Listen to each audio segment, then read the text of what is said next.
You're in for a shock. We actually made a really big mistake.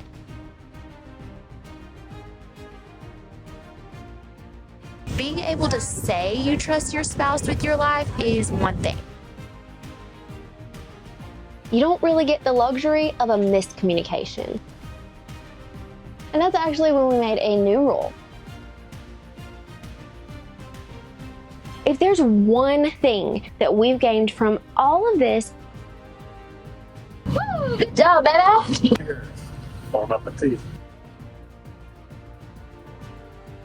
Date night, 10 out of 10 out of 10 out of 10, baby. Cheers, babe, to sailing on Tellaroo. Cheers, baby.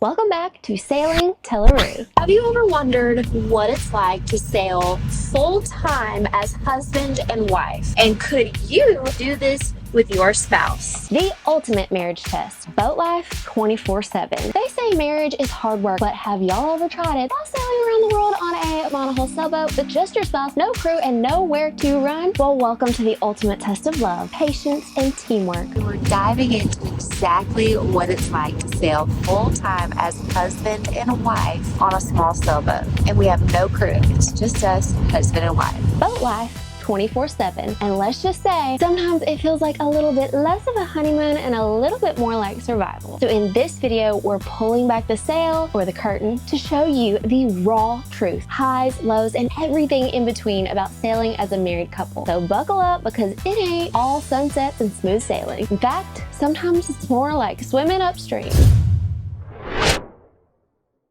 Bound by love and a 44-foot hull. For those of you new here, I'm Amber, and this is my husband, Sean. We've been sailing around the world on this 44-foot monohull, just the two of us with absolutely no crew. And we're taking on the world, one wave at a time. Honestly, it's been quite the adventure for us so far, and it hasn't even been 2 years for us since starting this journey of sailing all the way around the world.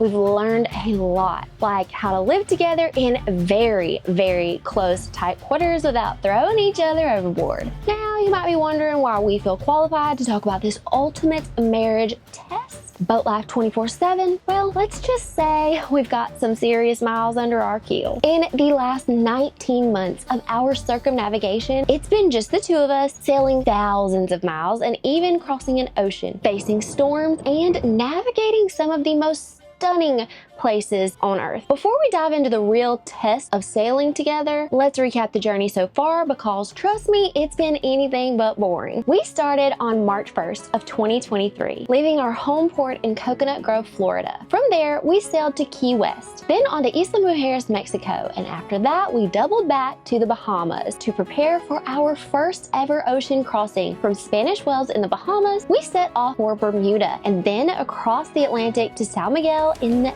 Azores. Y'all, 32 days at sea, just the two of us, until we finally made it to mainland Portugal. And that wasn't just a crossing, it was a milestone to have sailed to a whole new continent. After that, Morocco, Ibiza, Palma de Mallorca, Saint-Tropez, sailing the southern coast of France, and then to Italy, where we made it all the way to Rome. We spent the winter on board in France before sailing down the coast of Spain, finally making it to Gibraltar, and then onwards back out of the Mediterranean to the Portuguese island of Madeira out in the Atlantic Ocean, and finally to Lanzarote in the Canary Islands, where we've been actually island hopping island to island in the Canaries for the past few weeks. We have one last island stop in the Canaries, and then we'll be starting our second Atlantic crossing, but we can discuss that at another time. We've also weathered two major storms along the way, one where we actually lost our anchor, and another where we were battling 50+ knots of consistent winds. And those moments, y'all, boat life pushed us.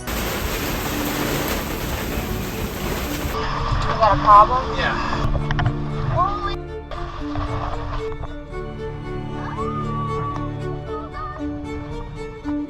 Vincent van Gogh once said, "The fishermen know that the sea is dangerous and the storm terrible, but they have never found these dangers sufficient reason for remaining ashore."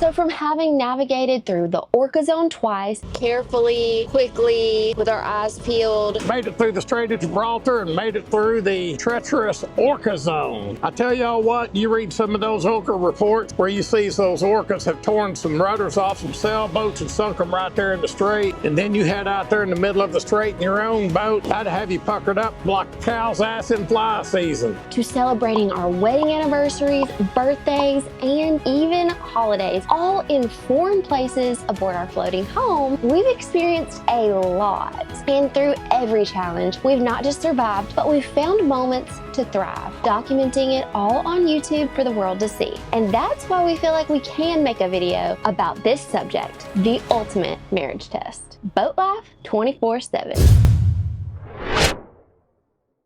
Communication under pressure, SOS or TLC. Communication is literally the lifeline of marriage. Communication out here though is different. You're working against winds, waves, and everything happening at once. You don't really get the luxury of a miscommunication. It's not about yelling, panicking, nothing like that. It's about making sure that we're clear, quick, and calm, especially when things start to go sideways. And sometimes it's less about what's being said and more about knowing when to just trust the other person. Out here, trust is everything, but when things break, that's a whole different story.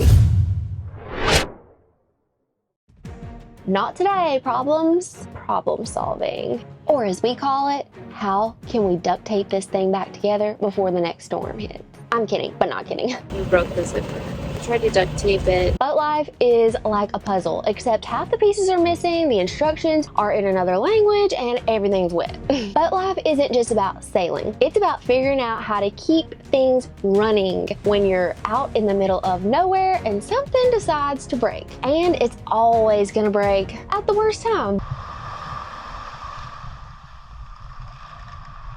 But somehow, we always figure it out. Well, Sean does. And usually after a few false starts and plenty of Google searches, the ocean has a way of teaching you what really matters. Strips away everything else and you're left with just each other. And then there are the moments when it's not about fixing the boat, but fixing your sanity. Love in a 44-foot bubble. Boat life is close, very close. Honestly, always being together is both the best and sometimes the most challenging part of this journey. When you're sailing with your spouse, you are literally always together. And we mean always. You wake up together, you work, you eat, and sleep, all within a few feet of each other. There's no escaping each other on a 44-foot sailboat. But it's also what makes it so special, because you share nearly every breathtaking sunrise, every thrilling moment out on the water. And there's also something incredibly bonding about experiencing these moments together. We'll make a sailor girl out of you yet. Woo, good job, baby. Bon appetit. Cheers, babe, to sailing on Tellaroo. Cheers, baby. You also have no one but yourself and your spouse, so you are literally putting your life in one another's hands. Another important bonding point. Being able to say you trust your spouse with your life is one thing, but actually putting yourself in the situation that your life is actually in the hands of your spouse, that's a whole new level of trust and bonding. Sometimes you crave a little alone time, but there's no man cave or she shed on a 44-foot boat. Nobody burned down my she shed. Nobody burned down your she shed, Cheryl. Well, my she shed's on fire. And we've learned that space doesn't always have to be physical. Sometimes it's about respecting the other person just needs a moment to themselves. Or, in my case, to understand that Sean does not always want to be spoken to before he has finished his morning coffee. But not every day is calm seas, and we face storms that have tested us in ways we could not have imagined. Weathering the real storms. When you're out here, the weather is certainly always unpredictable. And you can plan for smooth sailing, but when a storm rolls in, it's all about how you handle it together. The ocean doesn't care how prepared you are. Storms will come, and when they do, you find out quickly just how strong your bond is. And there's no way around it.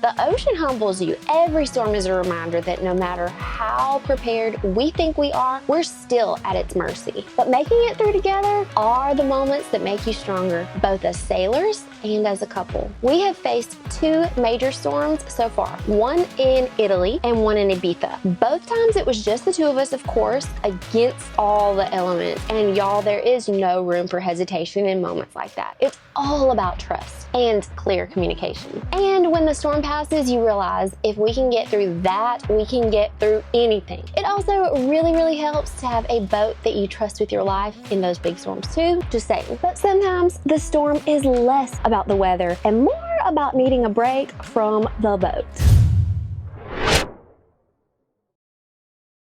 Dock and detox. The power of a plush bed. We actually made a really big mistake our first year of boat life. For literally 10 or 11 months straight, we never spent a single night off the boat. And let me tell y'all, it caught up with us. We thought we could handle the 24/7 boat life with no breaks, but after almost a year, we realized we needed to touch land, and not just for groceries, laundries, or repairs. And that's actually when we made a new rule that once every few months, we would check into a hotel for a night or two, a night in a real bed, a bath that does not come with a water conservation dock, and a hotel room where nothing rocks unless you want it to. So since December of 2023, we've done this about 3 or 4 times now, and every time we come back to the boat, we have a completely refreshed, renewed, brand new mindset. It's like hitting that reset button. It makes all the difference in the world. Sometimes all it takes is a night off to remind you why you love the boat so much. Sailing through emotions. Teamwork makes the dream work. In sync or sink. One of the best things about sailing as a couple is how much stronger it makes you as a team. Every day, we're out here learning how to be more in sync with each other. Out here, you quickly learn that it's not about me, it's about we. Everything we do depends on being in sync. From adjusting sails to navigating tight harbors, it is a constant test of how well we work together. The ocean teaches you that ego has no place here. It's not about who's right, who gets the last word, it's about getting it done together. And that's how you survive. And that's how you thrive. The key isn't just about knowing what to do, it's about knowing how to do it together.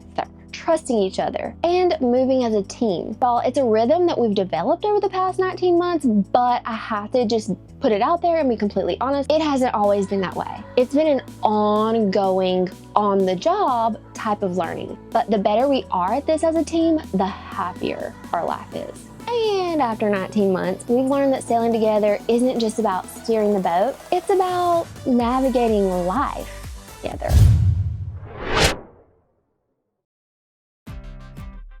When we first set out, we thought we knew what to expect, or at least a general idea. We read the books, watched the videos, made the plans, and Sean even took sailing passages as part of training. But honestly, nothing could have prepared us for what boat life was really going to be like. So after these 19 months of hardcore world travel by sailboat, we've learned that there is absolutely no manual for life at sea. There are just lessons the ocean teaches you one wave at a time. That's right. There are just some things that honestly you cannot learn until you are out here living it. And one of the biggest lessons, flexibility. Plans change, weather shifts, and you've got to learn to roll with it. Control is an illusion out here. You cannot control everything, but you can control how you react to it. We also learned that no matter how hard a day gets, there's always something beautiful around the corner. A sunrise, or that feeling of peace when the boat's just gliding so effortlessly and smoothly. And if y'all see in our videos just how excited I get every single time dolphins show up, maybe this video will kind of put that into perspective, just how much the little things out here mean. Woohoo! Hello! Dolphins! Yeah!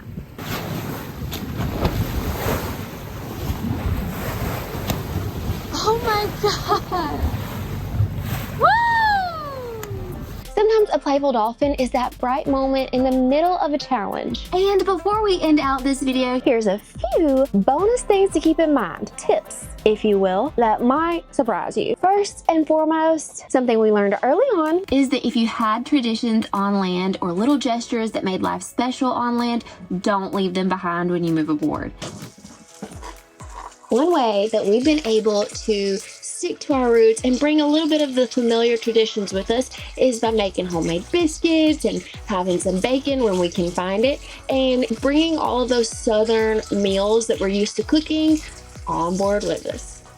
Just made these biscuits, this biscuit dough by hand.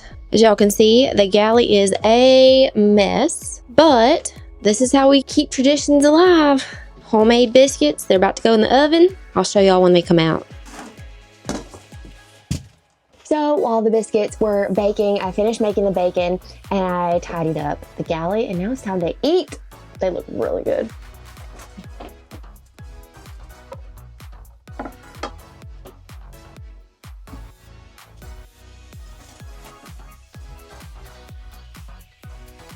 It's not always about the things you bring with you necessarily. It's about the habits that keep you connected to each other, like date nights. Sure, they look a lot different out here, but we still make time for them. Date night, 10 out of 10 out of 10 out of 10, baby. And the small gestures too. On land, believe it or not, Sean used to buy me a bouquet of flowers nearly every week. A lot of times it was every other week, sometimes it was every week. But out here, it's a bit harder to find flowers. But when he does find a way to surprise me, even if it's just every once in a while, it means even more. And second of all, taking time for yourself, even just an hour here or there, can literally make all the difference when you're living in close quarters. For me, it might be something simple like getting my nails done or going for a walk. When we were in Anchorage, Papagayo, Sean would take me and Delilah to shore in the dinghy, drop us off. We'd have an hour to ourselves. This is just a way for me and Delilah to stretch our legs, get a little bit of alone time. You need time off the boat, even if it's an hour every morning to just go for a walk, and you need time to yourself. I go get my nails done sometimes, and that's just my time to myself, and it keeps things crisp on the boat. It keeps it to where you don't get tired of each other because you have some time to yourself. And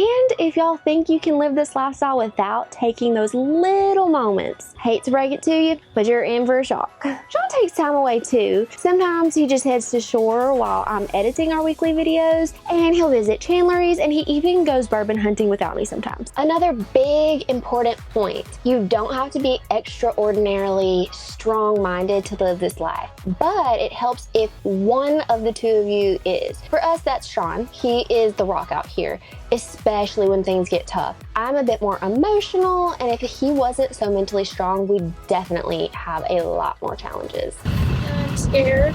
No, it's all right.